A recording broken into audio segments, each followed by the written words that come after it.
Today is Wednesday, Parashat Vayechi. In the Parashat of this week, we have the very famous blessing that we use in blessing our children.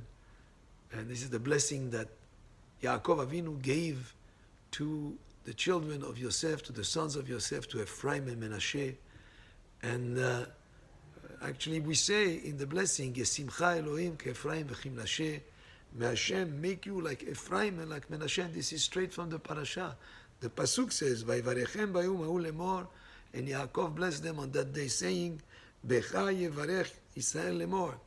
Through you, just the Jewish people, when they want to bless their children, this is what they will say. They will say, "Yesimcha Elohim ke Ephraim v'chim Menashe." May Hashem make you like Ephraim and like Menashe. What was so unique about Ephraim and Menashe? Why not like Yehuda or like other important personalities we have in the Bible, in the Torah? Why specifically Ephraim and Menashe?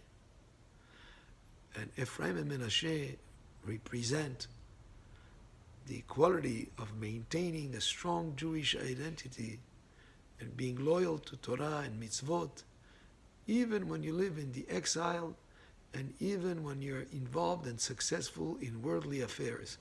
Because after all, Menashe and Ephraim grew up in the palace, in the Egyptian palace, in the palace of Paro, where Yosef was the viceroy, yet they maintained their commitment and their identity as committed to the ways of their father and their grandfather and the ways of following Torah and mitzvot and faith in Hashem. Menashe was a sort of a chief of staff there in the Egyptian palace. Yet he maintained, no matter his involvement with the population or with the palace or the people who are not Jewish, etc., he maintained a strong Jewish identity. But we see something interesting. Ephraim also, of course, the same. But Ephraim, who's younger, gets the preferred hand of Yaakov, which is the right hand, goes on the younger brother, and the left hand goes on the older brother, as if the younger brother is giving more seniority. Why is that?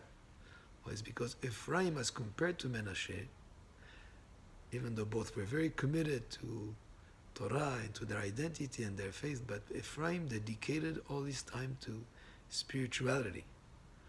Menashe was involved in both worldly affairs and spirituality.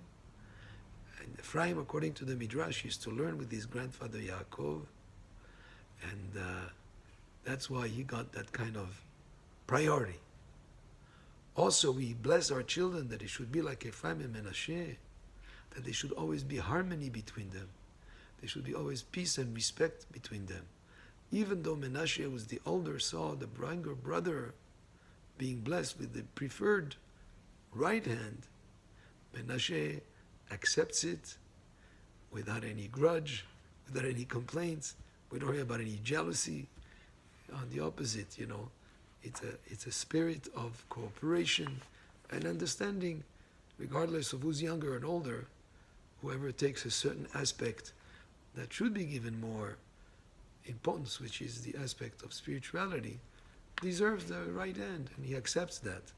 Now that's how we bless our children also. There should always be harmony amongst themselves, and also understand that each has his unique mission and his unique function, and it's okay, not to, even though the older gets the left hand, it's fine, he accepts it. There's another lesson also from this encounter of Yaakov with the children of Yosef and Yosef. As he gets ready to bless them, and one of the things that he says, and he said actually that may they be, may the angel that has redeemed me from any trouble, etc., should bless the young children, and may my name and the name of my forefathers be called upon them. But he uses a word here interesting, ve'yidgu larov bekerev haaretz, and they should be multiplied, they should abundantly proliferate within the land. Why is he using this word ve'yidgu, which is very related in Hebrew to the word dag, which means fish? So in other words, they should proliferate like the fish, that multiply a lot. Why is that? Rashi explained, just like the fish multiply and proliferate. The en ayin hara sholetet bahem, and the evil eye doesn't have an effect on them, has no power over them. Just like that also, they should continue to be successful and multiply, and the evil eye would not have any power over them.